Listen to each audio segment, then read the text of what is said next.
हिंदू लॉच्या ह्या व्हिडिओमध्ये आपण बघणार आहोत जे नवीन 3 क्रिमिनल ऍक्ट्स गव्हर्नमेंटनी नोटिफाय केलेले आहेत आणि जे आता विथ इफेक्ट फ्रॉम 1 जुलै येणार आहेत. तर त्या ऍक्ट्स मधला जो भारतीय साक्ष अधिनियम आहे, इंडियन एव्हिडन्स ऍक्ट, त्याचे काय काय चेंजेस झालेले आहेत, एक brief overlook and at the outside आपण बघणार आहोत ह्या व्हिडिओमध्ये. 3 क्रिमिनल ऍक्ट्स गव्हर्नमेंटनी नोटिफाय केलेले आहेत.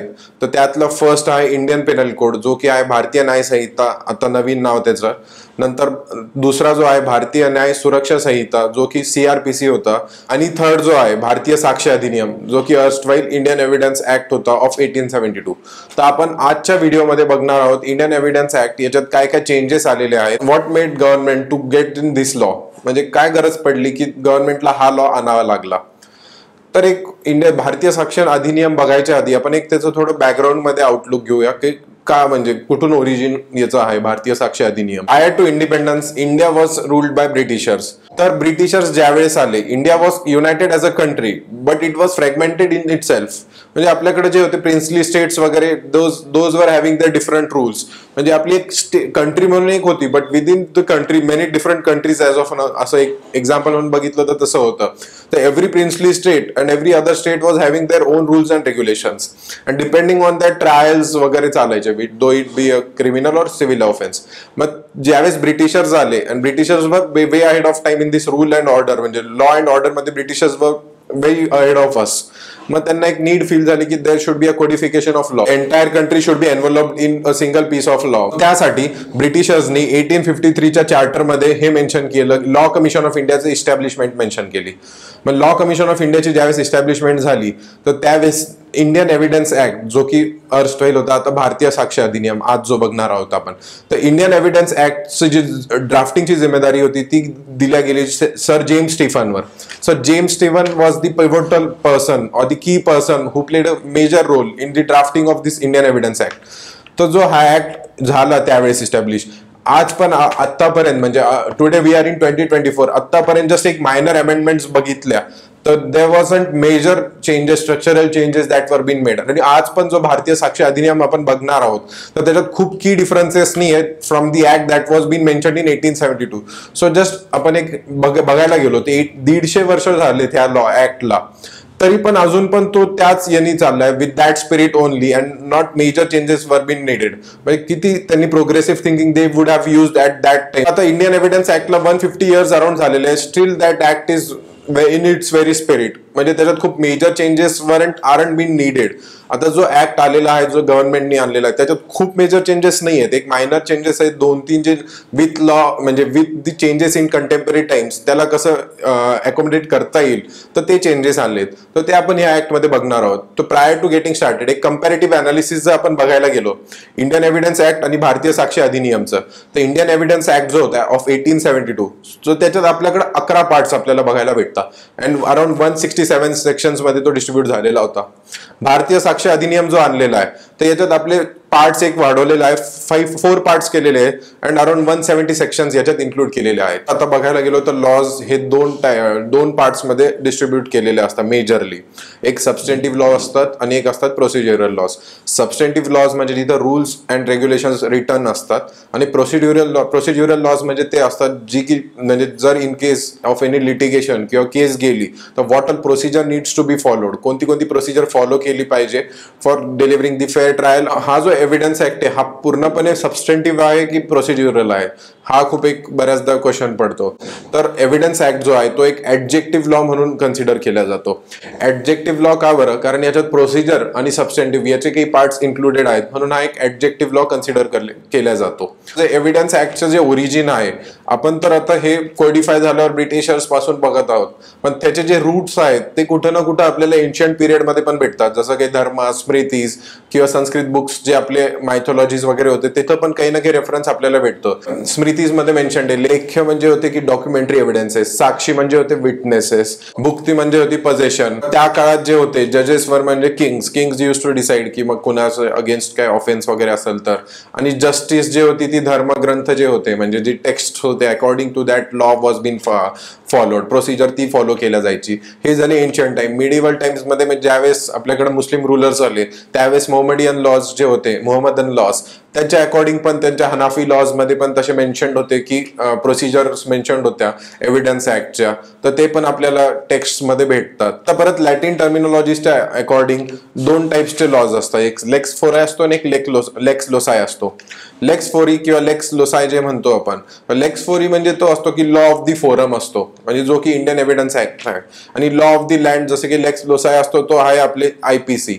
म्हणजे इन केस आपण एक विथ एक्झाम्पल आपण जर बघायला गेलो, एखादा क्रिमिनल ऑफेन्स झालेला आहे आणि मग त्याचं जे ट्रायल होतं तर त्याचे जे पेनल्टीज वगैरे लागतील that would be according to Indian penal code. Suppose एक कन्व्हिक्ट आहे and he has committed a crime over here in India and he ran away to another country. मग त्याचं जे ट्रायल होतं त्याचे जे पेनल्टीज लागतील that would be according to Indian penal code. पण त्याचे जे एव्हिडन्सेस वगैरे जे प्रूफ होणार म्हणजे ते सगळे in accordance with the Indian evidence act होणार, म्हणजे लॉ ऑफ दी फोरम, जो ज्याला म्हटलंय लेक्स फोर आहे.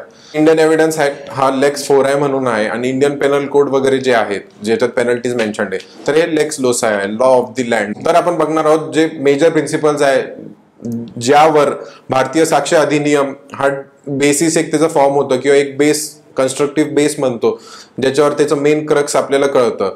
तर जो फर्स्ट आहे त्यातला, the evidence must be given of the facts in issue or relevant facts, म्हणजे जे फॅक्ट्स इन इश्यू आणि रेलेव्हंट फॅक्ट्स आहे कन्सिडरिंग टू अन इन्सिडेंट तेच प्रोव्हाइड केले पाहिजे. तर सेकंड जो मेजर प्रिन्सिपल आहे तो आहे best evidence should be provided, म्हणजे आपल्याकडे जो बेस्ट एव्हिडन्स आहे that should be put forward foremost. मग जसं की आपण बघतो की भारतीय साक्ष अधिनियम हा डिवायडेड आहे, primary evidence, oral evidence, secondary evidence, असे वेगवेगळे जे टाइप्स आहेत एव्हिडन्सचे. तर त्यातले सपोज जो असेल तो best evidence should be put forward to the court or the forum, available forum. आणि जर बेस्ट एव्हिडन्स नसेल तर जो तिसरा प्रिन्सिपल सांगतो आपल्याला की अवेलेबल बेस्ट, म्हणजे जो अवेलेबल बेस्ट आहे आपल्याकडं त्यातला evidence should be provided so that a free fair trial एकदम स्पीडीली किंवा एक्सपिडिशियसली जसं म्हणतो आपण ती प्रोसीड करण्यासाठी. तर हे जे तीन मेजर प्रिन्सिपल्स आहे एव्हिडन्स ऍक्टचे, तर ह्यावर जी पूर्ण entire system of evidence act he revolve होती सगळी. तर इंडियन एव्हिडन्स ऍक्ट किंवा जी प्रोसिजर जी फॉलो होती अक्रॉस दी वर्ल्ड त्याच्यात दोन मेजर टाइप्स असतात, एक ऍडव्हर्सरियल सिस्टीम असते, इन्क्विजिटोरियल म्हणून एक असती. तर ऍडव्हर्सरी सिस्टीम जी आहे ती आपल्या इंडियात फॉलो होती. इन्क्विजिटोरियल सिस्टीम मध्ये जजेस on the basis of their study and their knowledge of that case मग ते क्वेश्चनेस करून they get to the conclusion. Adversary जी सिस्टीम आहे तिथं फॅक्ट्स, आर्ग्युमेंट्स मग दोन्ही बाजूंना ऐकण्यात येते and then the delivery of justice is been done. हा भारतीय साक्ष अधिनियम हा दोन्ही क्रिमिनल लॉ आणि सिव्हिल लॉ हे दोन्हीकडे ऍप्लिकेबल असतो. तर मग याच्यात काय डिफरन्सेस आहेत का, तर यस देर आर डिफरन्सेस. म्हणजे क्रिमिनल लॉ आणि सिव्हिल लॉ ज्यावेळेस त्याचं ऍप्लिकेशन होत असतं इंडियन भारतीय साक्ष अधिनियमचं, तर त्यावेळेस त्याचे काही डॉक्ट्रिन्स वेगळे आहेत. The procedure that is needs to be followed is a different, म्हणजे जी मेथडॉलॉजी इज बीन मेन्शन ती वेगळी आहे. तर ज्यावेळेस भारतीय साक्ष अधिनियम क्रिमिनल ट्रायलला लागतो त्यावेळेस जी डॉक्ट्रिन फॉलो केली जाते ती असती प्रूव्हिंग बियॉन्ड दी डाऊट.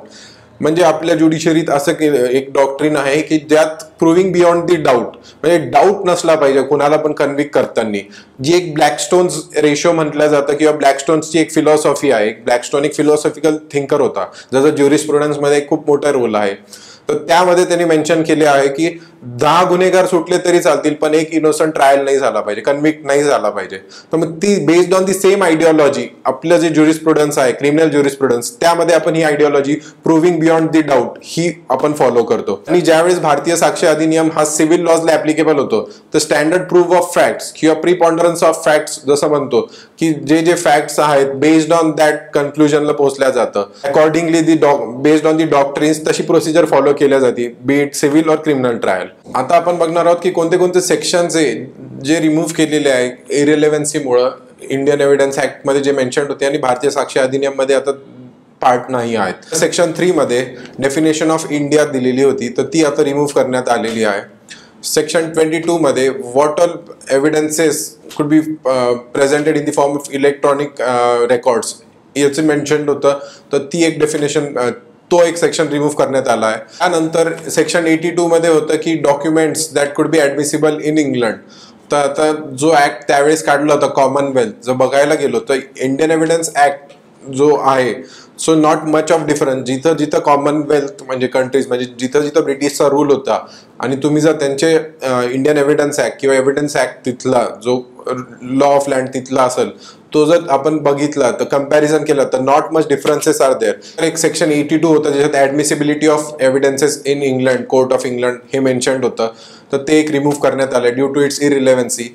आता जर इंडियन एव्हिडन्स ऍक्ट बघायला गेलो तर सगळे commonwealth countries those were been ruled by England or the Britishers, तिथं जे एव्हिडन्स ऍक्ट आहे तर अक्रॉस दी कंट्रीज खूप सिमिलॅरिटीज तुम्हाला भेटतील. इवन इफ तुम्ही जर आज पाकिस्तानचा जरी एव्हिडन्स ऍक्ट काढला तर तुम्हाला आणि if you compare it with our Indian evidence act तर तुम्हाला खूप मेजर चेंजेस नाही दिसणार त्याच्यात. एक पेरिफेरल जे स्ट्रक्चरल म्हणजे स्ट्रक्चर आहे बेस्ड ऑन दॅट लाईन्स तिथं तुम्हाला तिथं पण तेच भेटणार आणि आपल्या ऍक्टमध्ये पण तेच भेटणार. म्हणून हे जे इरिलेव्हंट पोर्शन होता की ऍडमिसिबल इंग्लंड की त्यावेळेस तर ते डायरेक्ट घेतलं होतं कॉपी पेस्ट मे बी, त्याच्यामुळं ते राहिलं तसंच, ते रिमूव्ह करण्यात आलेलं आहे. नंतर सेक्शन 88 मध्ये प्रिझम्पशन ऑफ टेलिग्राफिक मेसेजेस हे दिलेलं आहे. तर टेलिग्राफचं आता आउटडेटेड झालेलं आहे, no one uses that thing, म्हणून ते टेलिग्राफ ते इरिलेव्हन्सीमुळे ते पण काढण्यात आलेलं आहे. नंतर एक सेक्शन होता 113 मध्ये की ज्याच्यात होतं की ज्युरी सिस्टीम होती, तर पोस्ट दॅट ज्युरी सिस्टीम जी आपली ॲबॉलिश झाली 1973 अराउंड, म्हणजे नानावटी केस जी होती त्याच्यानंतर जी jury system was been abolished with the coming in of CRPC वगैरे, ती ज्युरी सिस्टीम जी आज इरिलेव्हंट होती आणि 50 इयर्स डाऊन दी लाईन ती काढण्यात आलेली आहे. मग त्याचा पण तो सेक्शन जो पोर्शन होता तो पण एक ड्रॉप करण्यात आलेला आहे भारतीय साक्ष अधिनियम मध्ये. आता आपण एक ब्रीफ ओव्हरलुक करूया जे स्ट्रक्चरल चेंजेस झालेले आहेत आणि कोणते कोणते सेक्शन्स आहेत त्याच्यावर एक जस्ट ओव्हरलुक घेऊया. We are not going into the depth because this much time period wouldn't be sufficient for this. एक entire lecture is not sufficient for that thing, त्याच्यासाठी बरेच लेक्चर्स लागतील आपल्याला. तर एक comparative analysis at the outset केलं तर Indian Evidence ऍक्टमध्ये हे 3 सेक्शन्स होते. आता भारतीय साक्ष अधिनियम मध्ये हे 4 सेक्शन्स केलेत. मग त्याच्यात काय खूप डिफरन्स आहे का? नाही, त्याच्यात खूप डिफरन्सेस नाहीये. आणि हे जे सेक्शन्स बघतोय आपण 170, मग त्याच्यात खूप वाढलेत का? खूप ड्रास्टिक चेंज नाही. त्यांनी काय केलं की काही म्हणजे ह्या ऍक्टमध्ये काही जे अननेसेसरी फ्रॅगमेंटेशन झाले होते सो ते कल्मिनेट केले एका सेक्शनमध्ये. If you go through the section 23 म्हणजे admissions made to the police, तर मग त्याच्यात पण आपण बघतो की ते कल्मिनेटेड 23, 24, 25 अशा सेक्शन्समध्ये होतं. आता त्यांना एक कल्मिनेट करून त्यांनी एक 23 सेक्शन बनवलेला आहे. सिमिलरली काही जे सेक्शन्स होते ते कन्सॉलिडेटेड होते, तर डिपेंडिंग ऑन देअर नीड आणि मग need for the segregation and convenience ते सेग्रिगेट केले वेगवेगळ्या सेक्शन्समध्ये. म्हणून हे 170 सेक्शन झाले रॅदर प्रायर टू 167 सेक्शन्स. तर इंडियन एव्हिडन्स ऍक्ट जो होता तो 3 पार्ट्समध्ये डिवायडेड होता. फर्स्ट होता रेलेव्हन्सी ऑफ फॅक्ट्स, नंतर होता ऑन प्रूफ आणि थर्ड होता production and effect of evidence. आताचा जो भारतीय साक्ष अधिनियम आहे हा याचे जे 4 पार्ट्स आहे त्याचा जो फर्स्ट पार्ट आहे त्याच्यात शॉर्ट नोट्स आणि डेफिनेशनचा जो होता त्याला एक प्रिलिमिनरी पार्ट म्हणून एक डिफाईन केलं त्यांनी आणि रेस्ट ऑफ दी सेक्शन्स तिथून पुढे फॉरवर्ड होतात. भारतीय साक्ष अधिनियम मध्ये जो फर्स्ट पार्ट केलेला आहे जो की प्रिलिमिनरी म्हणून आपण बघतो, तर त्याच्यात जे डेफिनेशन सेकंड सेक्शन मध्ये दिलेले आहेत तर ह्या डेफिनेशन्स एक कसं लक्षात ठेवावं म्हणजे हा जो ऍक्ट आहे it is not that much complicated to keep in mind. मग त्याला एक जर सगळ्यात बेस्ट एक गोष्ट असते की डायग्राम्स किंवा फ्लो चार्टनी बघितलं तर it would be better for us to memorise. In case जर ते नसेल तर नेमॉनिक्स वापरू शकतो. आणि बेस्ट जर आपण बघायला गेलो source for long term usage जर आपल्याला हा तर डे टू डे लाईफमध्ये every practitioner lawyer or a student जे लॉचे आहेत त्यांना it's very necessary. Indian evidence act हा खूप एक मेजर क्रक्स आहे for any sort of trials taking place. तर मग इट कॅनॉट बी की आपण इंडियन एव्हिडन्स ऍक्ट शिवाय if you are trying to practice तर त्याच्याशिवाय होणार नाही. तर how come we would be able to memorise this thing, म्हणजे मेमराईज जरी नाही झालं तर कसं काय थोडी बेसिक अंडरस्टँडिंग की सेक्शन्स कसे मेन्शन्ड आहे तर ते इंटरलिंकेजेस थ्रू जर आपण बघितलं तर it would be better for us to understand की म्हणजे हे कसं मेन्शन केलंय. त्याच्यात पण जर आपण बघायला गेलो एक chronology of order of events असती ज्याने की हे सेक्शन्स मेन्शन्ड असतं ऍक्ट मध्ये. आता आपण जर डेफिनेशन्स बघायला गेलो तर there is some chronology, irrelevant काही पण असं मेन्शन नसतं आणि एक ऑर्डर फॉलो केली जाते when this acts are been made. तर मग हे इंटरलिंकेजेस जर केले आपण की कोणते definitions are been included in the act. आता आपण भारतीय साक्ष अधिनियमच बघायला गेलो तर सेक्शन 2 मध्ये जे डेफिनेशन्स दिले आहे आणि इंडियन एव्हिडन्स ऍक्टच्या सेक्शन 3 मध्ये जे डेफिनेशन्स मेन्शन्ड आहे तर त्या जे डेफिनेशन्स आहे त्याला एक क्रोनॉलॉजी फॉलो होती. सपोज जर आपण बघायला गेलो की एव्हिडन्स तर कुठं देणार आपण तर कोर्ट रूम मध्ये ह्या प्रोसिजर कुठं कुठं चालती तर कोर्ट रूममध्ये चालती. तर मग कोर्ट रूममध्ये आपण कोर्टासमोर काय एव्हिडन्स मधून काय फॅक्ट्स प्लेस करतो. मग फॅक्ट्सची डेफिनेशन दिलेली आहे. फॅक्ट्सची डेफिनेशन मग फॅक्ट्स कोणते पण रॅन्डम आपण प्रूव्ह नाही करत. मग फॅक्ट्स इन इश्यू किंवा रेलेव्हंट फॅक्ट्स. मग रेलेव्हंट फॅक्ट्स इन इश्यूची डेफिनेशन मेन्शन केली आहे. मग एव्हिडन्स, मग आपण कोर्टासमोर फॅक्ट्स म्हणून काय ठेवतो, these are all form our part of our evidence. मग एव्हिडन्सची डेफिनेशन दिलेली आहे. मग बेस्ड ऑन एव्हिडन्सेस मग कोर्ट डिस्प्रूव्ह मग त्याच्या डेफिनेशन दिलेल्या आहेत. मग पुढं जर गेलो तर कोर्टाच्या बेस्ड ऑन दी फाइंडिंग्स मग ते शॅल अज्युम, मे अज्युम, प्री अज्युम. तर हे सगळे अझम्पशनचे डेफिनेशन हे मेन्शन्ड आहे क्रोनॉलॉजीमध्ये. मग हे आपण जर असे इंटरलिंकेजेस केले की कोर्टात आपण काय देतो, फॅक्ट्स देतो. मग कोणते फॅक्ट्स इन इश्यू देतो, मग कोणते रेलेव्हंट फॅक्ट्स देतो. मग these all form the part of an evidence. मग हे असं जर इंटरलिंकेजेस आपण केले, it would be better for us to memorise this thing and naturally keep in mind for a longer term. आता फक्त एक पार्ट जो आहे तो प्रिलिमिनरीचा तो वाढवण्यात आलेला आहे भारतीय साक्ष अधिनियम, जो की कॉन्स्टिट्यूट होतो फर्स्ट आणि सेकंड सेक्शनचा. जो एक पार्ट आहे तो भारतीय साक्ष अधिनियम मध्ये जो प्रिलिमिनरी आहे तो ऍड ऑन झालेला आहे, जो की फॉर्म होतो फर्स्ट अँड सेकंड सेक्शनचा. बाकीचे जे 3 सेक्शन्स आहे, रेलेव्हन्सी ऑफ फॅक्ट्स, मग नंतर ऑन प्रूफ आणि production of documents or for proving, हे जे सगळे हे जे नंतरचे पार्ट्स आहे that are been kept as it is. तर मग त्याच्यात चेंजेस नाही आहे. मग आता सेक्शन्स कोणते मेजर चेंजेस झाले, तर मेजर चेंजेस जर बघायला गेलो तर इलेक्ट्रॉनिक एव्हिडन्स हा एक मेजर, आणि हा पोर्शन ऑफ ह्या व्हिडिओमध्ये आपण मेजर फोकस त्यावर ठेवलेला आहे की जिथं मेजर चेंज झालेला आहे. इन 1872 जो इंडियन एव्हिडन्स ऍक्ट जो होता त्याच्यात इलेक्ट्रॉनिक एव्हिडन्स याचं काही मेन्शनच नव्हतं, कारण त्या काळात need for electronic evidence was not arised, कारण त्या काळात हे electronic gadgets and all everything was not over that. But with time जसं ही डेफिनेशन कधी आली तर IT ऍक्ट जो आला, इन्फॉर्मेशन टेक्नॉलॉजी ऍक्ट 2000, त्यानंतर हे ऍक्ट्स म्हणजे the need was been felt की मग अक्रॉस दी वर्ल्ड ही नीड फील चालते की इलेक्ट्रॉनिक एव्हिडन्सवर डिपेंडन्सी वाढत चालली आहे. मग त्यावेळेस जे हे टर्मिनॉलॉजीज आहे इलेक्ट्रॉनिक एव्हिडन्स, मग 63, 65A, 65A आणि 65B मध्ये इन्क्लुजन करण्यात आलं इलेक्ट्रॉनिक एव्हिडन्स इंडियन एव्हिडन्स ऍक्टमध्ये. आता आपण ज्यावेळेस इंडियन एव्हिडन्स ऍक्ट बघतो आणि electronic evidences are to be proved और as a evidences they are to be given in the court. तर मग त्यावेळेस आपण 65A, 65B, विशन 65A and 65B, these talk about the electronic evidences. मग which all evidences form a part of the electronic evidence.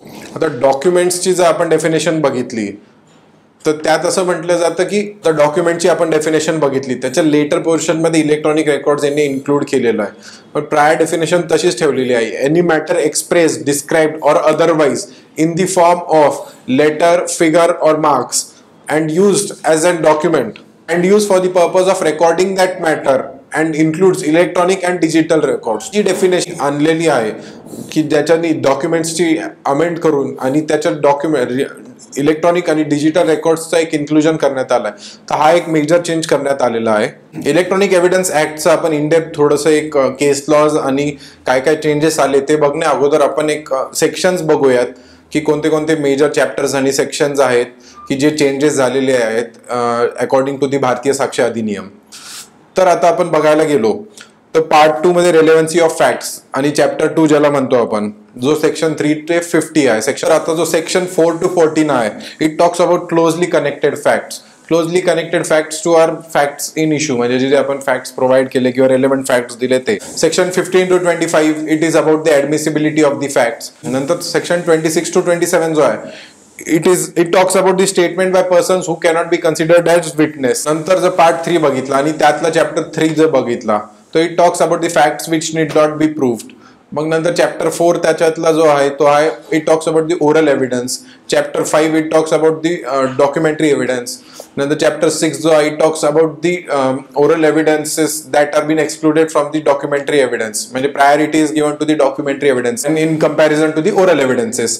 हे सगळं mentioned आहे. Then part 4 talks about the production and effect of evidence. मग त्याच्यात chapter 7 येतो. Chapter 7 talks about the burden of proof. नंतर chapter 8 येतो. It talks about it mentions about the doctrine of estoppel.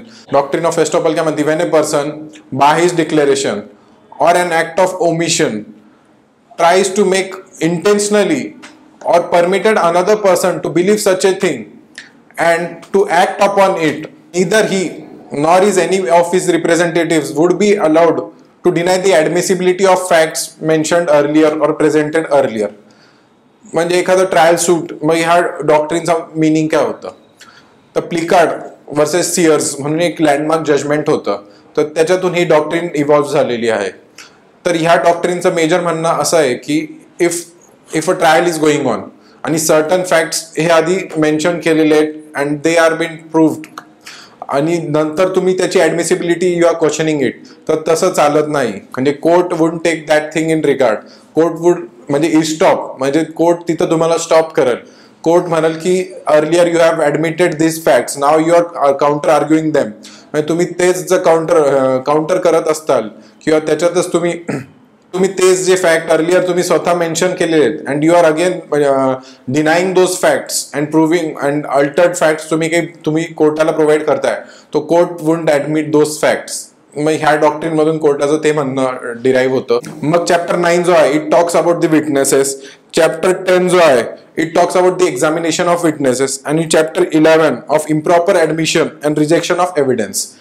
तर हे सगळे मिळून आपले 11 पार्ट्स झालेले आहेत.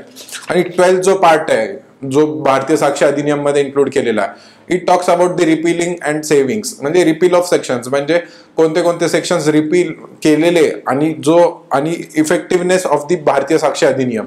म्हणजे 170 सेक्शन मध्ये मेन्शन केलेलं आहे की that act would be coming in effect from the 1 जुलै आणि anything occurring before that or before the fortnight or the midnight of 12 AM, म्हणजे 1 जुलै सुरू व्हायच्या आधी any act or the trials ongoing should be dealt under Indian Evidence Act.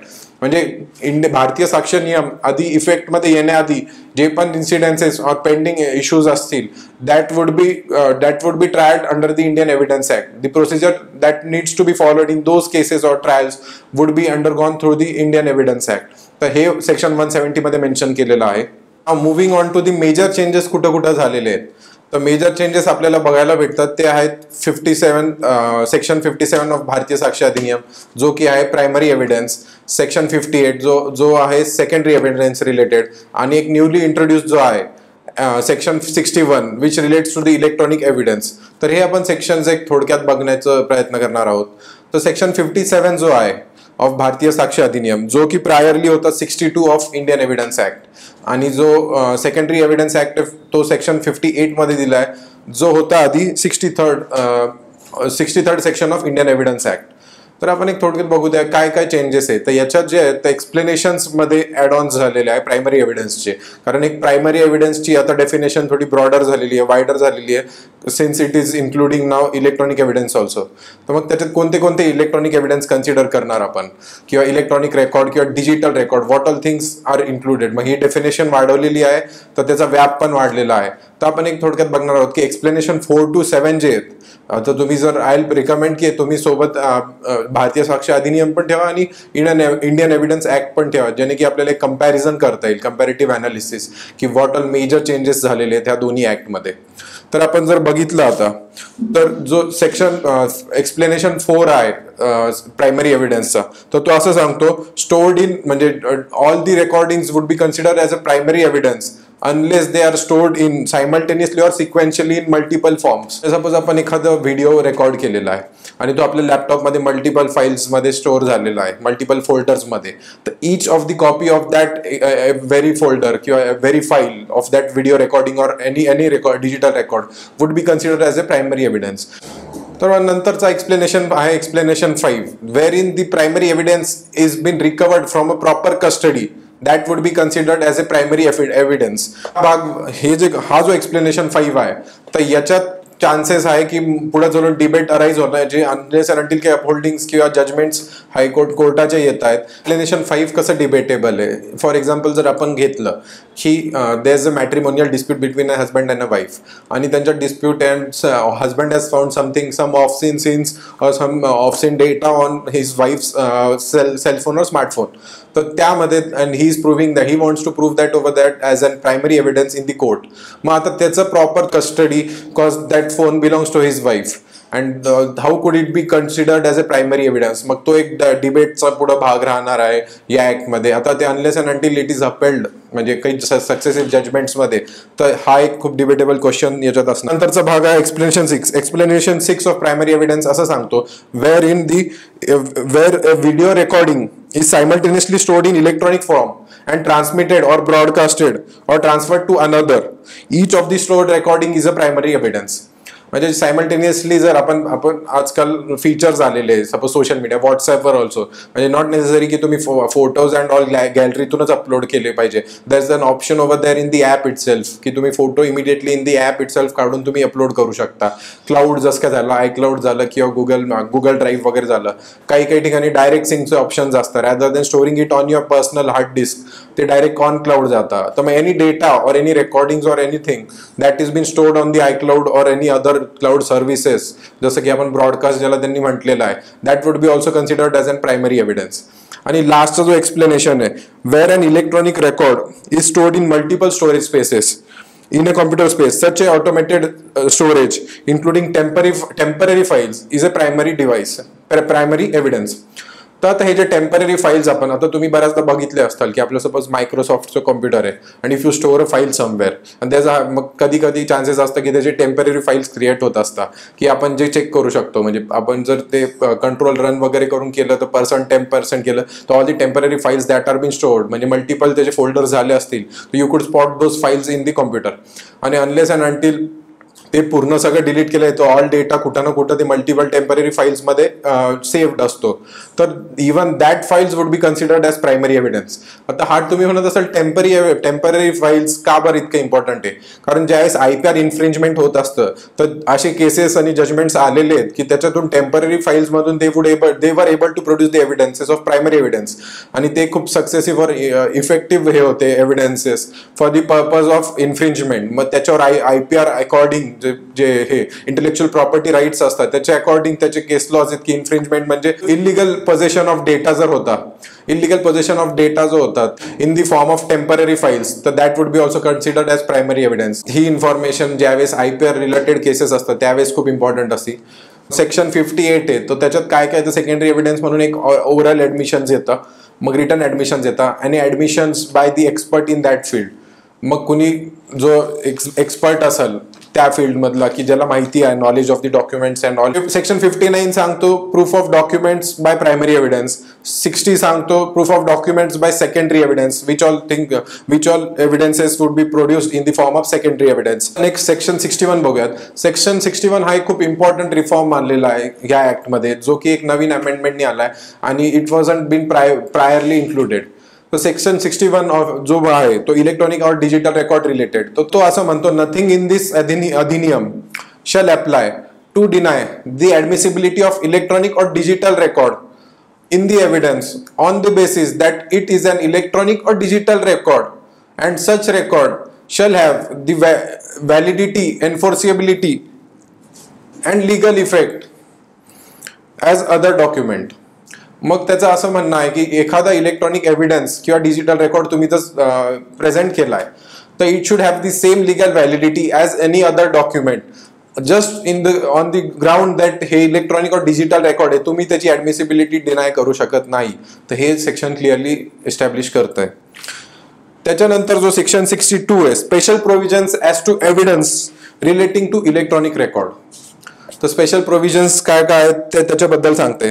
The contents मग आता त्याच्यात जसं आपण 65A आणि 65B होतं. 65A earlier of Indian evidence act, don't confuse it with भारतीय साक्ष अधिनियम. मी 65A याचं म्हणतोय इंडियन एव्हिडन्स ऍक्टचं. तर त्याच्यात जसं होतं की 65 the documents or the certificates need to be provided in accordance with the section 65B. म्हणजे 65B मध्ये जे सर्टिफिकेट अकॉर्डिंग प्रोसिजर मेन्शन केली आहे इन अकॉर्डन्स विथ दॅट तुम्हाला डॉक्युमेंट्स और electronic certificates while producing electronic records और digital records produce करावं लागत होते. तर सिमिलर लाईन्सवर 63 सेक्शन जो आहे आता या भारतीय साक्ष अधिनियमचा तर याच्यात मेन्शन केलेलं आहे की प्रोसिजर आणि इन अकॉर्डन्स विथ कोणते कोणते रूल्स तुम्ही कंप्लाय केले पाहिजे while producing your electronic records. आता जो सेक्शन 63 आहे relating to the admissibility of electronic records तर तो आपण एक डेफिनेशन बघूया इन स्टेप्स आणि काय काय कंडिशन्स दिलेले आहेत त्या एकदा बघूया आपण. तर आता जो सेक्शन 63 आहे it relates to the admissibility of electronic records. मग त्यांनी त्याच्यात म्हटलं any information content notwithstanding anything content in this अधिनियम, any information content in an electronic record which is printed on paper, stored, recorded or copied in optical or magnetic media or semiconductor memory which is produced by a computer or any communication device or otherwise stored, recorded or copied in any electronic form shall be deemed to be also a document. मग आता त्यांचं म्हणणं आहे की याच्यात जर आपण एखादं सपोज एक व्हॉट्सॲपचंच प्रूफ घ्या, कुणी व्हॉट्सॲपला एक फीचर असतो स्टेटसचा that last for around 24 hours, आणि काही ऑप्सिन सीन टाकलाय किंवा एखादं डिफेमेशन तुमच्या अगेन्स्ट किंवा एनी पर्सन कोणत्या माणसाच्या व्यक्तीच्या अगेन्स्ट हे टाकले डिफेमिंग काही may be pictures or literature work काही असेल, तर इन दॅट केस आता तुम्ही if you want to file a case against that very person ज्यांनी स्टेटस ठेवलेलं आहे, तर त्यावेळेस तो स्टेटस लास्ट फॉर 24 hours आणि while you go to the court room किंवा जोपर्यंत तुम्ही केस करताय that status won't be lasting. मग त्यावेळेस अशा करू शकता तुम्ही की if you have an recording or a screenshot, मग तुम्ही तो स्क्रीनशॉट घेतला आणि इफ यू कुड produce that in printed form, म्हणून त्यांनी इथं प्रिंटेड फॉर्म इन्क्लूड केलेलं आहे. मग मॅग्नेटिक मीडियाचं त्यांचं म्हणणं आहे की if it is stored in any hard disk or solid disk or any pen drive, तर मग त्यांनी ती डेफिनेशन मध्ये ते पण कव्हर केलंय. म्हणजे ऑल सॉर्ट्स ऑफ डेटा. या 63rd सेक्शन मध्ये यांनी काही कंडिशन्स दिलेल्या आहेत, कोणत्या कोणत्या कंडिशन्स मध्ये ऍडमिसिबल राहतील इलेक्ट्रॉनिक एव्हिडन्सेस. तर त्याच्यात जर बघायला गेलं तर फर्स्ट जो कंडिशन दिलेला आहे त्यांनी, तर त्याच्यात त्यांचं म्हणणं की रेग्युलर यूज मधला पाहिजे. Suppose a computer or device from where you are procuring the data or the evidence, तर तो एक रेग्युलर यूज मधला पाहिजे. तो ऑफन म्हणजे रेग्युलर यूज म्हणजे ऑफनली युज्ड पाहिजे. तो असं नाही की that moment when that incident took place त्यावेळेसच तो एव्हिडन्स म्हणून वापरण्यात येत आहे. तो that creates a doubt suspiciousness of that very incident. मग नंतर येतं की कंडिशन बी जे त्यांनी 4 कंडिशन्स असे मेन्शन केले आहे. तर कंडिशन ए म्हणते की रेग्युलर यूज पाहिजे. मग कंडिशन बी अशी म्हणतोय की रेग्युलरली फेड डेटा पाहिजे त्या एखाद्या डिव्हाइसमध्ये. अगर suppose it is relating to any government data or anything, किंवा प्रायव्हेट डेटा असेल किंवा डेटाचं इन्फ्रिंजमेंट असेल किंवा अनलॉफुल ट्रान्झॅक्शन जर झाले असतील काही बँकिंग रिलेटेड डेटा, तर मग तो डेटा ज्यावेळेस असेल तर त्या कॉम्प्युटरवर रेग्युलरली फेड होत होतं का नाही, किंवा त्याच एक सर्टन टाइमला सर्टन डेलाच ते ऍक्टिव्हिटी झाली आहे, तर ते ही कंडिशन ती सांगते. कंडिशन सी इज की ते कॉम्प्युटर किंवा डिव्हाइस ऑर एनिथिंग तो प्रॉपरली वर्किंग पाहिजे.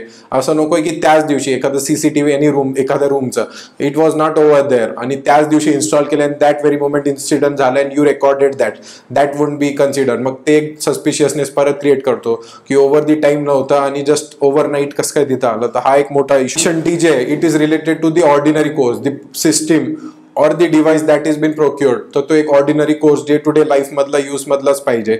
इट शुड बी की स्पेशल सर्कमस्टान्सेस अंडर ते आलेलं होतं मग त्या मोमेंटला काही एव्हिडन्स म्हणून तुम्ही कलेक्ट करताय त्याला.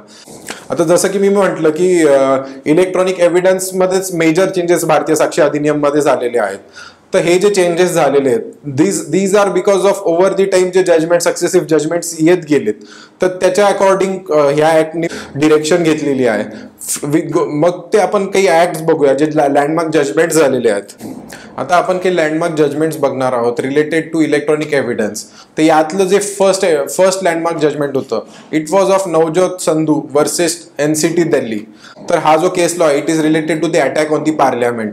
जे अफजल गुरु आणि त्याच्या सोबतचे जे साथीदार होते यांनी जो अटॅक केला होता पार्लियामेंटवर 2001 मध्ये अराउंड डिसेंबर, तर त्या केसमध्ये जो पार्लियामेंटवर अटॅक केला तर ते एंटायर एव्हिडन्सेस त्यांचे तो all the ongoing call records messages जे झालते तर ते त्यांचं इंटरसेप्ट केलं पोलिसांनी लेटर ऑन. तर त्यांना ते findings and that was been used as an evidence. तर अक्युजनी त्यावेळेस पिटिशनमध्ये हे म्हटलं होतं कोर्टात की हे जे एव्हिडन्सेस आहेत that should be supplemented with a proper proof की हे एव्हिडन्सेस कुठून कलेक्ट झाले. Unless and until that is proof we cannot be accused.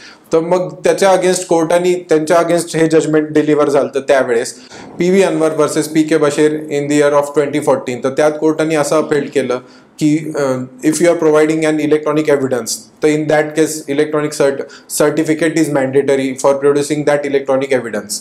तर त्यात कोर्टाने मॅन्डेटरी ठेवलं certificate needs to be provided under section 65B of the Indian evidence act.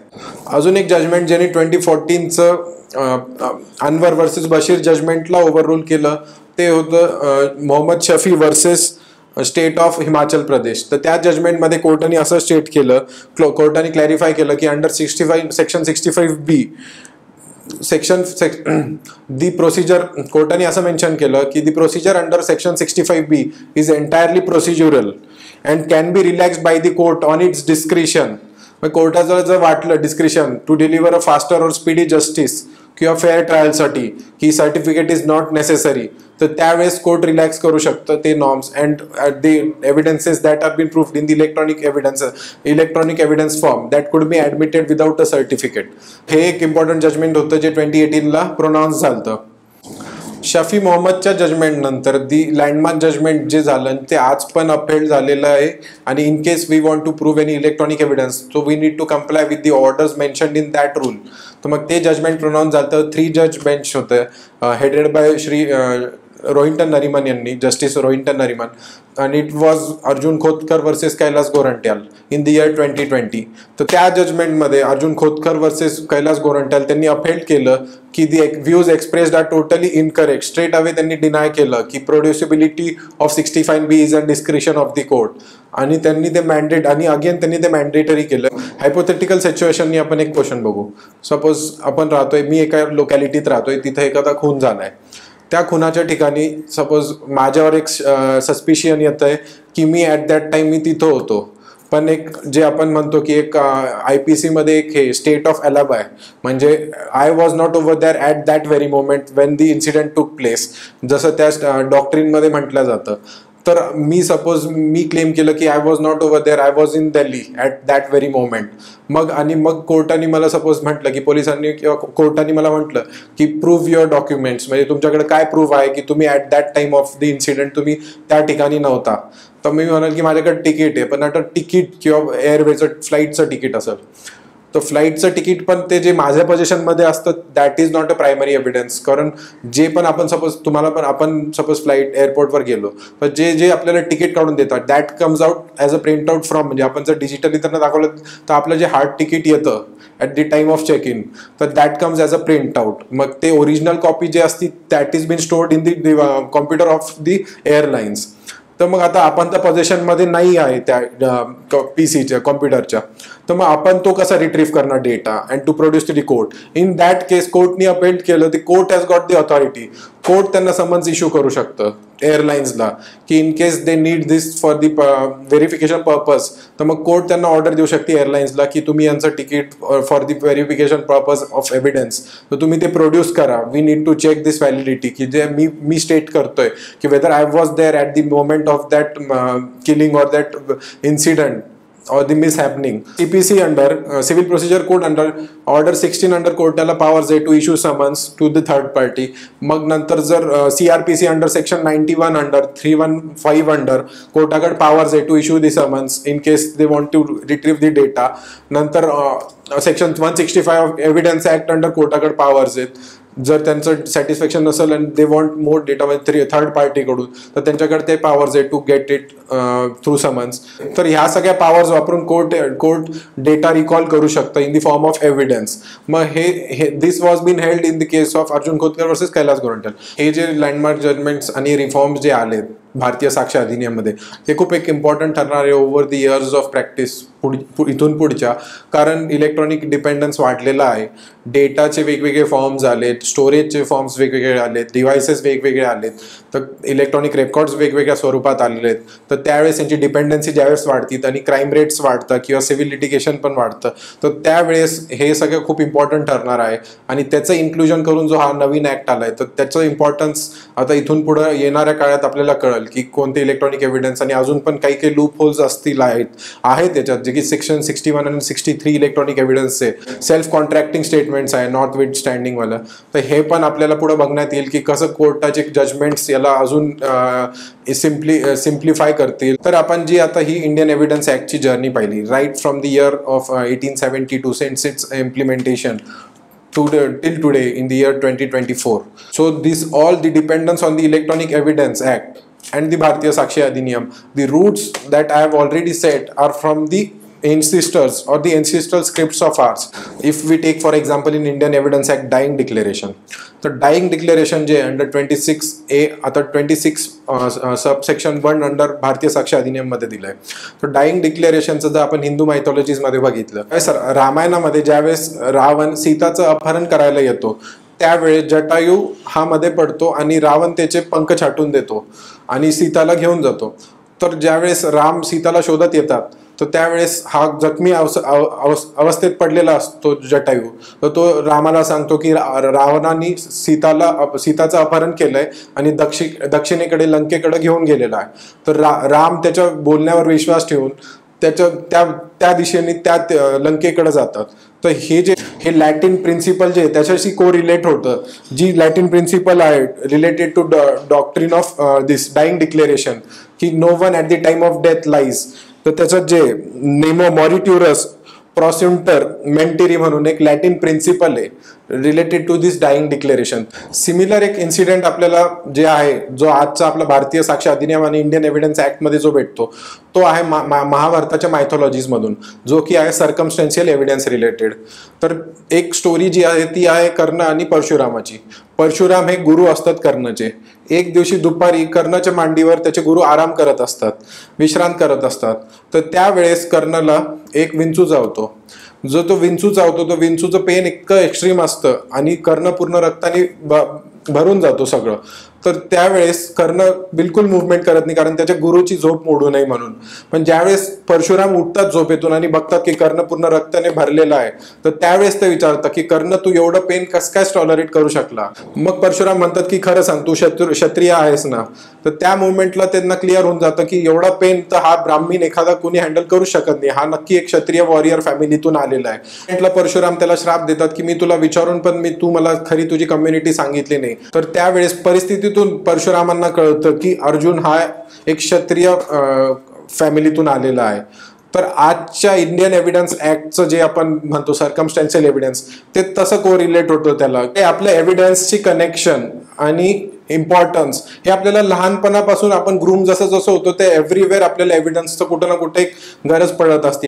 पण आपल्या एक स्कूल डेज मध्येच मे बी आपल्या प्ले ग्रुपमध्येच आपल्याला एक पोएम होती ज्याच्यातून आपल्याला एक एव्हिडन्सचा प्रूफ पण भेटतो. Even our families don't believe us unless until evidence आपण काही प्रूफ करतोय. एक पोएम मधूनच जर आपण बघितलं जॉनी जॉनी यस पप्पा, तर त्यात असं म्हटलं Johnny Johnny yes papa eating sugar no papa. तर पप्पा पण एव्हिडन्स मागत असतात की open your mouth then when he laughs out ha ha हा. तर यात पण एक एव्हिडन्स त्याचे वडील मागत असतात. हे जे इंडियन एव्हिडन्स ऍक्ट आपण म्हणतो की याचं डिपेंडन्सी कशी आहे म्हणजे ऍब्जेक्टिव्ह लॉ म्हणून याला का कन्सिडर केलंय, याचं इम्पॉर्टन्स जसं की एक भगवद्गीता आपण याला कन्सिडर करतोय ज्युडिशियल ज्युरिस्प्रुडन्स मध्ये. एव्हिडन्स सोबतचं नातं आहे. It's been since ages and it cannot be denied. मग इनएव्हिटेबल आहे आपण त्याच्यावर डिपेंडन्सी.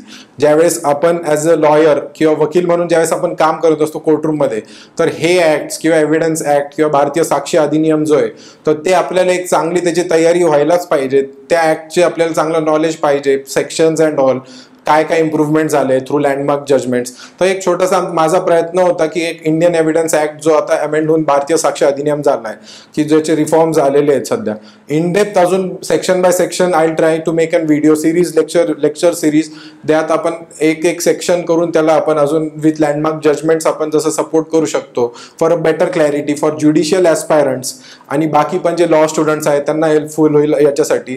जर हा लेक्चर आपल्याला आवडला असेल तर प्लीज सबस्क्राईब करा, लाईक करा आणि शेअर करा हा व्हिडिओ आणि आमचा channel into law academy. Thank you.